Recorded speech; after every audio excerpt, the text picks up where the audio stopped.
marketing, which is you target a specific demographic. So it could be condo owners, it could be people that play golf that want to buy homes on a golf course. So the more specific you can be with your marketing, you may not be addressing as many people, but then your quality of lead and the conversion must be that much higher. It's much greater, and I think that once we start to understand how to use demographics effectively, and you can do your research, you're going to find that the marketing pieces you design need to speak to that particular niche. And there's a whole host of different niches. Not that one agent has to be pigeonholed to one specific niche, but you could be looking at age, you could be looking at cultural backgrounds, you could be looking at geographical locations, income. It could be a past career that maybe the agent was involved in. Maybe they were in the airline industry, maybe they were a teacher, maybe they were in the medical industry.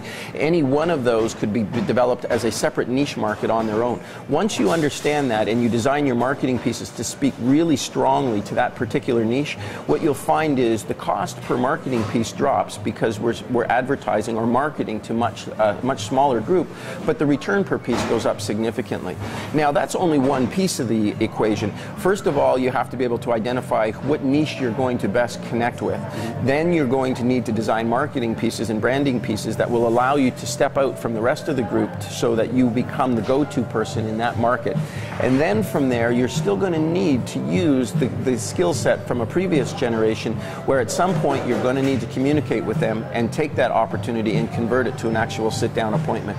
So I really think that we need to blend sort of what was and what is and what's going to be, to ensure that the agent going forward is going to be well-grounded and well-equipped to be able to deal with the challenges that they're going to face. The agents that get on this and start to ride it, what you're going to find is that their revenue is going to go up, their expenses will go down, and that you're going to find that they're going to connect much better with that particular demographic. Often you find agents find themselves at a table with a client that they may not have something in common with. And if you can think about it this way, if we first figure out who you are, and then if we could market to like-minded people, you'll find yourself sitting at a seller appointment basically having a conversation with them about what you like to do, what they like to do. There's a common interest, a common bond, and you almost at a certain point have to say, you know, I'm certainly enjoying this conversation, but it's time for us to switch gears and maybe talk real estate, because you did get me over to talk about selling your house. That's a wonderful position to find yourself in with a client then that you have very much in common with, and it just bridges some of the more difficult areas in the real estate transaction when you're working with with a demographic that speaks the same language that you do. It's interesting because it kind of, if you were to sum it up and say people don't care about you until they know you care about them. To use an old Floyd cliche, people don't care what you know till they know that you care, and they will not do business with you unless they like you and trust you.